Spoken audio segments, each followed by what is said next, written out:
जगवंदन गाइए गणपति जगवंदन शंकर सुवन भवानी का नंदन शंकर सुवन भवानी के नंदन शंकर सुवन भवानी का नंदन शंकर सुवन भवानी के गणपति गजबदन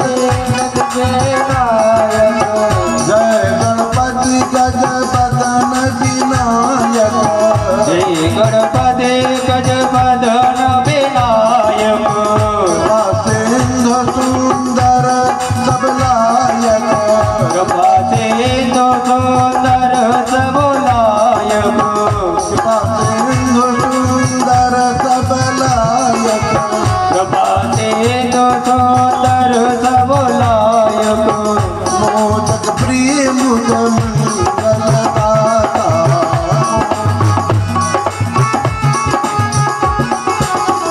मोदक प्रिय मुद मंगलदाता प्रिय मुद मंगलदाता विद्या भारित मोदक विधाता विद्या भारे देवो देवदाता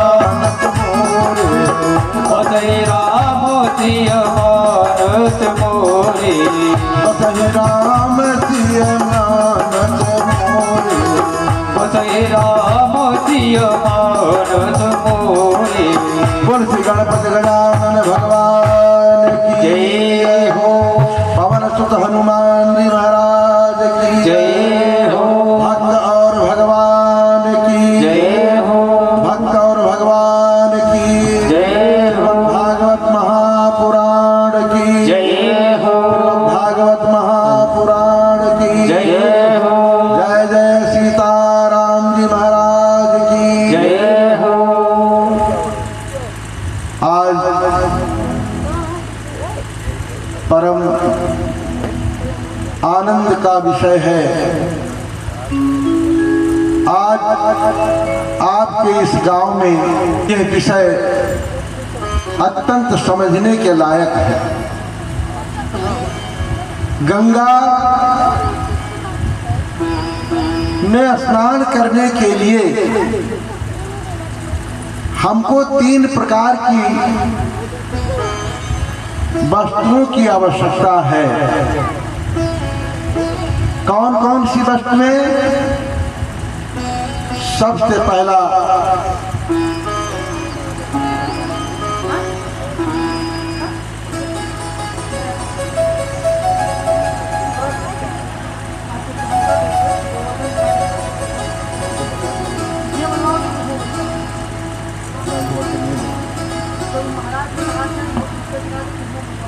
उसमें बनाओगे तो ठीक है, तो ही बनाओगे और बनाओगे ये गोवर्धन पूजा यहाँ बनाओ।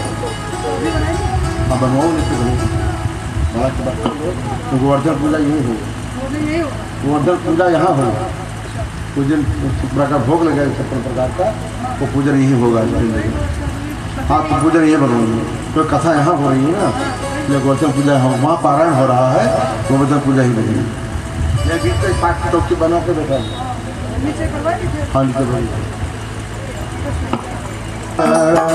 नारायण नारायण नारायण भजमन नारायण नारायण नारायण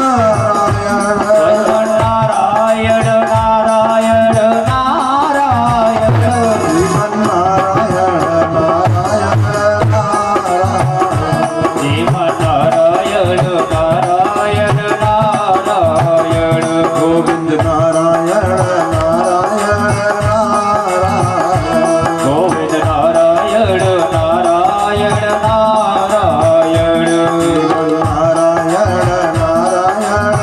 नारायण गोविंद नारायण नारायण नारायण बोले श्री गोविंद नारायण भगवान की जय। आज भगवान और भक्तों की बीच की बात है। ये कहते हैं ध्यान देकर के समझे, गंगा में स्नान करने के लिए 3 वस्तुओं की आवश्यकता होती है। पहला तन, दूसरा मन, तीसरा धन। तन मन धन तीनों जब साथ देता है तभी व्यक्ति गंगा का स्नान कर सकता है। उदाहरण तरीके, आपके पास धन बहुत है लेकिन तन आपका, शरीर आपका साथ नहीं देता, अस्वस्थ है, बीमारी से ग्रस्त है, तो गंगा स्नान आप कैसे जा पाओगे? नहीं जा सकता। धन बहुत है, धन किस काम का? फिर धन भी सही है, तन भी सही है, लेकिन आप मन ही नहीं है जाने के लिए। मन भी तो होना चाहिए। व्यक्ति का मन अगर होवे तो कहां से कहां, क्या से क्या नहीं हो सकता। इसलिए उस गंगा स्नान करने के लिए ये तीनों वस्तुओं की इकट्ठा होना जरूरी है, तब जाकर के गंगा स्नान होता है। लेकिन गंगा स्नान करने से शरीर तो पवित्र शुद्ध हो जाता है और मन गंगा स्नान करने पर भी नहीं शुद्ध होता है।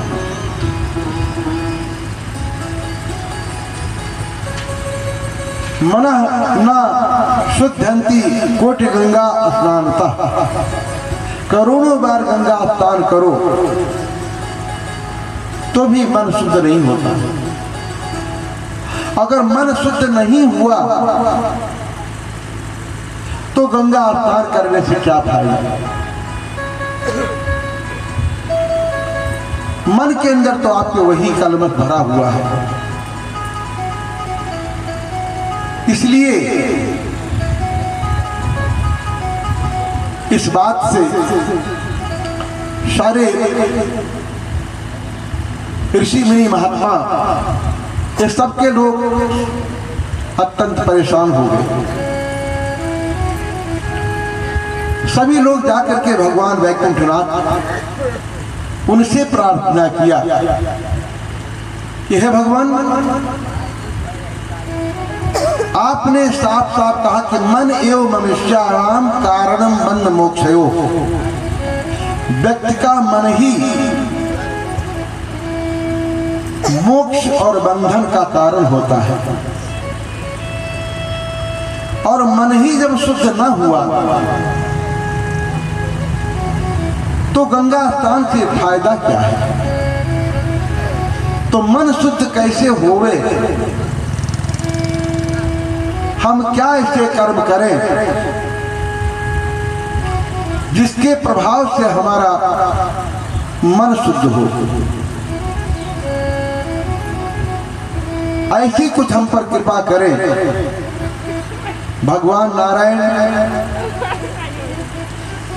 जन कल्याण हेतु संपूर्ण विश्व के हितार्थ उन्होंने ज्ञान गंगा अर्थात कथा रूपी गंगा का प्रागट्य किया। इसके कई कारण बताए गए हैं। आज भागवत का प्रागट्य क्यों हुआ, उसका कारण क्या है? सबसे पहले इसी बात को लेकर के चर्चा हुई। भागवत शब्द का अर्थ क्या होता है? भागवत शब्द के भी कई प्रकार के अर्थ बताए गए हैं। इसी संदर्भ में भगवान नारायण वहाँ सप्तर्षि मंडलियों को, सभी ऋषि मुनि महात्माओं को इसी विषय को समझा रहे हैं कि मन कैसे पवित्र हो, मन पवित्र करने का उपाय क्या है। और मन जब तक पवित्र नहीं हो तब तक भगवत प्राप्ति नहीं होती। तो भगवत प्राप्ति के उपाय कैसे हैं, क्या है, इसी के ऊपर भगवान नारायण प्रकाश डाल रहे हैं। इधर नैमिषारण्य नामक तीर्थ क्षेत्र में एकदा नैमिषारण्ये ऋषयः शौनकादयः प्रपच्छ मुनयः सर्वे श्रुतं पौराणिकं खलु अज्ञानतद्धांश विध्वंस कोटि सूर्य समप्रभो सूताख्याहि कथा सारं मम कर्णौ रसायनम्। भगवान स्तुत जी से नैमिषारण्य नामक तीर्थ क्षेत्र में 88,000 ऋषियों के साथ श्री शौनक जी महाराज विराजमान हैं। शौनक जी कथा का कुछ नियम बताया गया है। श्रोता करोड़ों, लाखों, हजारों, सैकड़ों हो सकते हैं, लेकिन जो वक्ता एक होता है उसी प्रकार से मुख्य श्रोता जो परीक्षित होता है, जो पूछता है विधि, उसे मुख्य श्रोता कहते हैं। जैसे हमारे परीक्षित कौन है, आज आप लोगों के बीच में डॉक्टर श्री जोखोराम जी, ये परीक्षित है, ये मुख्य श्रोता है। मैं करबद्ध इनसे अनुरोध करता हूं कि मैं व्यासपीठ पर हूं, किसी भक्त को किसी भी प्रकार से कोई प्रश्न पूछना हो, ज्ञान, भक्ति, वैराग्य, वेद वेदांत पर, घर की समस्याओं पर, परिवार पर, किसी प्रकार से कष्ट, रोग आदि विद्या, किसी भी प्रकार तकलीफ घर में है, क्यों है, किस लिए है, यह हमारे शास्त्रों से निरूपण होता है, इसका निर्णय होता है। भगवान ने सभी भक्तों के कल्याण के लिए कई प्रकार उपाय बताए हैं। तो यहाँ पर सूत जी महाराज अपने आसन पर विराजमान हैं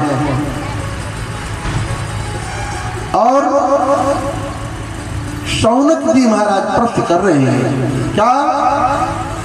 अज्ञान तद्ध्वंस विध्वंस कोटि सूर्य समप्रभो सूताख्याहि कथा सारं मम कर्णौ रसायनम्।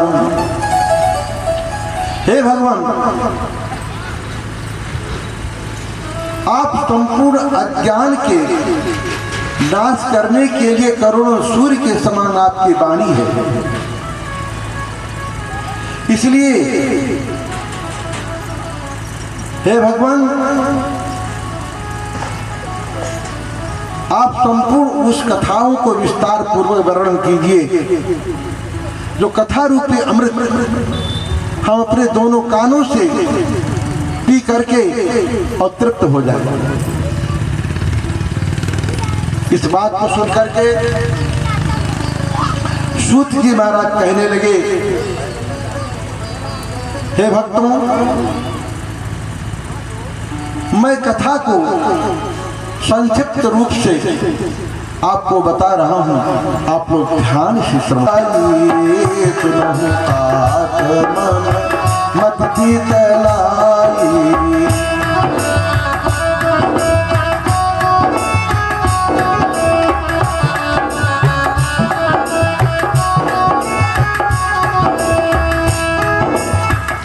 शुद्धि कहते हैं, हे सौनकादिशों, आपको परम पावन पवित्र कथा संक्षिप्त में सुना रहा हूं, आप ध्यान से श्रवण कीजिए तो आपको मैं सूती और शौनक के ऊपर जो प्रसंग चला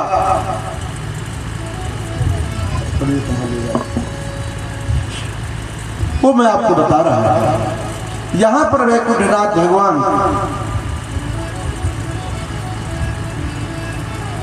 गंगा में स्नान करने से व्यक्ति का मन शुद्ध होगा, और जब मन शुद्ध होगा तो जानते हो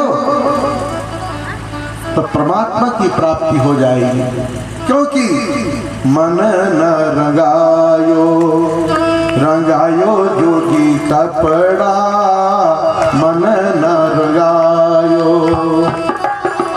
कपड़ा, मन न रंगायो रंगायो जोगी कपड़ा, मन न रंगायो।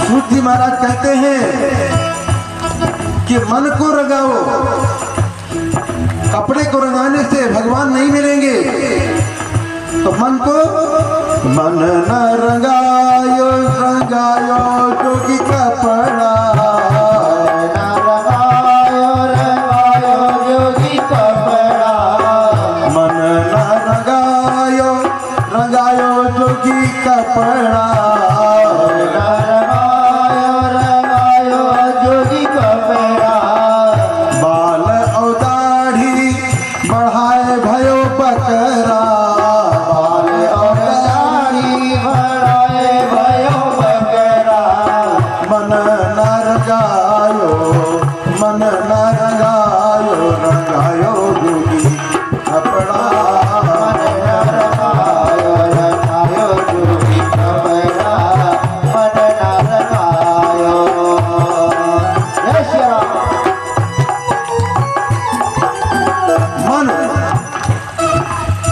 मन को रंगाओ, मन की तरंग मारे बस हो गया भजन, आनंद पूरी समारी में बस हो गया भजन, मन की तरंग मारे बस हो गया भजन।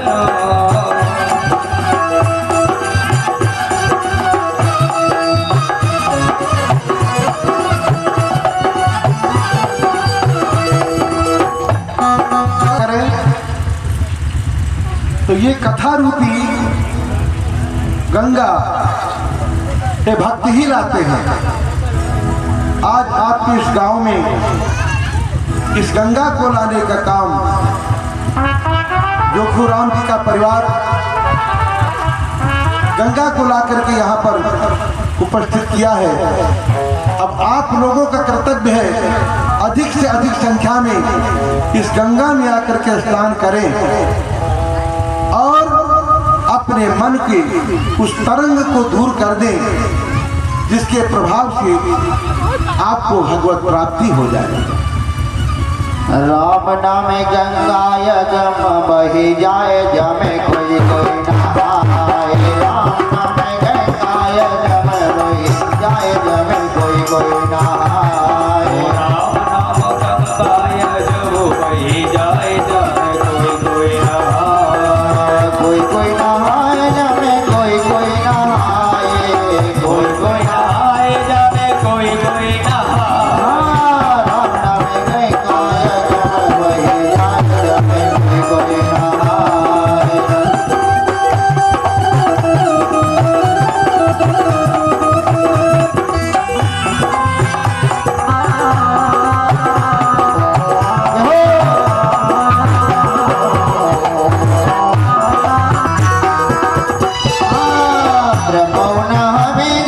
विष्णु नहाए, ब्रह्मा नहाए जमे विष्णु नहाए। ब्रह्मा नहाए जमे विष्णु नहाए। ब्रह्मा नहाए जमे विष्णु नहाए। जमे शंकर नहाए, जमे लड्डू बजाए, जमे कोई नहाए। राम नाम गंगा कल बही जाए, जमे कोई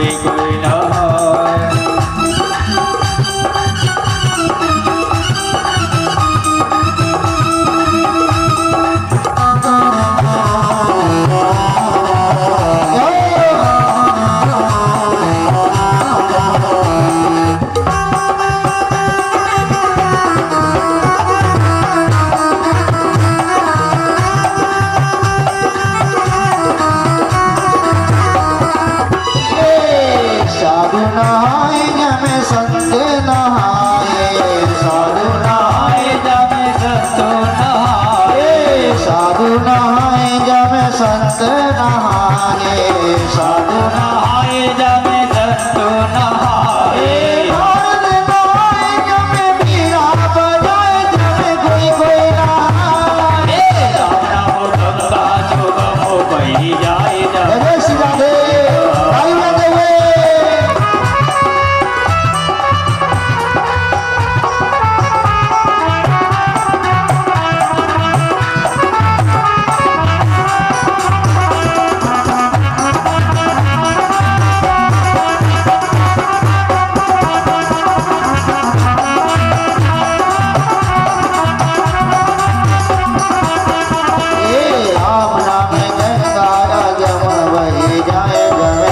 कोई ना राम नाम गंगाय जब बही जाए जब कोई बोल राम को कैसे प्राप्त किया और किस किस प्रकार से कठिनाइयों को सामना करके भगवान को प्राप्त किया, उस सारे चरित्र का इसमें वर्णन किया गया। इसीलिए इसको भागवत कहते हैं। दूसरा, यह भागवत हम और आपके लिए उसी प्रकार से एक दर्पण, एक शीशा है जिसका एक एक श्लोक, एक एक मंत्र के समान हमारे आपके जीवन का चरित्र है। सब कुछ इसमें हम अपने अपने जीवन का सब कुछ देख सकते हैं। इसलिए इसका नाम भागवत पड़ा। तीसरा कारण, भागवत में 4 अक्षर हैं, भा गा वा ता, अर्थात धर्म, अर्थ, काम और मोक्ष। इन 4 पदार्थों को प्राप्त करने के लिए यह मनुष्य का जीवन प्राप्त होता है, क्योंकि 84 लाख योनियां हैं। इन 84 लाख योनियों में जो मानव का जीवन है यह अत्यंत दुर्लभ बताया है। और मानव का जीवन प्राप्त होने के बाद यदि हम भगवान को न प्राप्त कर सके तो हमारा जीवन ये व्यर्थ हो जाता है, अर्थात फिर से हमको नरक में जाना पड़ता है। इसलिए भागवत की शरणागति होना यही मूल लक्ष्य बताया गया है। इसीलिए कहते हैं कि बड़े भाग्य मानुष तन पावा, बड़े भाग्य मानुष तन पाया, बड़े भाग्य मानुष तन पावा, बड़े भाग्य मानुष तन पाया, सुर दुर्लभ सद ग्रंथ गावा, सुर दुर्लभ ग्रंथ गाया, सुर दुर्लभ ग्रंथ गाया। अब ऐसा कहते हैं ये मनुष्य का जो शरीर है सुर दुर्लभ, ये देवताओं के लिए दुर्लभ है। अब विचार कीजिए, देवता लोग तो हमसे बड़े ऊंचे पर हैं, तो उनके लिए दुर्लभ क्यों बताया? बोले इसलिए दुर्लभ बताया कि देवता भी अपना भोग ही करते हैं। पुण्य सत्कर्म जब हम करते हैं तो हम देवता बनते हैं, अर्थात स्वर्ग मिलता है। और हमारा पुण्य जब समाप्त होता है तो फिर से इसी योनि में आना पड़ता है। क्षीणे पुण्य मृत्यु लोके विसंति। इसलिए अब मानव शरीर को पाकर के हम भगवान को भी प्राप्त कर सकते हैं, भगवान के गोद में बैठ सकते हैं, भगवान को माता पिता बना सकते हैं और भगवान को पुत्र भी बना सकते हैं। ये केवल मानव शरीर की खूबी है। भगवान को अपना सखा, भगवान को अपना मित्र भगवान को अपना सेवक भी बना सकते हैं। ये केवल मानव शरीर की योग्यता है ना? इस मानव शरीर में एक गुण है, आप चाहें तो भगवान को अपना दास बना सकते हैं। भगवान इस बात को खुद कहते हैं, आम भक्त से पराधीनो भक्तो मम स्वामिनः। ऐसी बात आती है। ऐसे कितने उदाहरण हैं कि भगवान जिनके लिए इस पृथ्वी पर क्या क्या नहीं किया। आप लोगों ने धन्ना जाट, एकनाथ जी महाराज, तुकाराम जी और कर्माबाई, इन सब का नाम सुना होगा। इनके लिए भगवान ने क्या क्या नहीं किया। गोरा कुम्हार, भगवान कितनी बार आकर के कितना कितना काम करके जाते हैं। भगवान तो कहते हैं, मेरो भक्त जहाँ पग धरे तहाँ धरूं मैं हाथ, पीछे पीछे मैं चलूं और कभी न छोड़ूं साथ। ऐसे नहीं, कबीरा मन निर्मल भया जैसे गंगा नीर, पीछे पीछे हर चलत कहत कबीर कबीर। आप एक बार भगवान को अपना मान कर तो देखो, भगवान को अपने आप को भगवान के हाथ पे समर्पित करके देखो। सब काम भगवान करते हैं। एकनाथ जी महाराज, एक छोटा सा दृष्टांत दे रहा हूं। कहते हैं राजस्थान का एक धर्मशील नाम का सेठ था, जो द्वारकापुरी हर पूर्णमासी को जाया करता था। काफी दिन हो गए, बुढ़ापा आ गई, चलने फिरने से असमर्थ हो गया। उस असमर्थता में जब भगवान के पास गया तो करुण क्रंदन करते हुए, रोते हुए भगवान से प्रार्थना करने लगा, प्रभु अब मैं नहीं आ पाऊंगा, अब चलना चलना फिरना मेरे लिए असंभव है, इसलिए प्रभु अब कृपा करो। बरसों से मैं आपके दर्शनों को करता रहा, अब मैं असमर्थ हो गया, ऐसी कृपा करो कि मैं आपका दर्शन पा सकूं। एक बार कृपा कर दो प्रभु। इस प्रकार से करुण क्रंदन करते हुए भगवान के प्रेम में वहीं पर मूर्छित हो गया। भगवान की कृपा होती है। स्वप्न आया, यह सेठ जहां इतना मेहनत किया है, आप निराश मत हो, आप एक बार महाराष्ट्र में पंढरपुर नाम का स्थान है, जहां पर विठल नाथ भगवान विराजमान है। वहीं पर एक नाथ जी हमारे भक्त हैं, आप वहां जाओ और उनका एक सेवक है जिसका नाम है खंडिया। ध्यान देना भक्तों।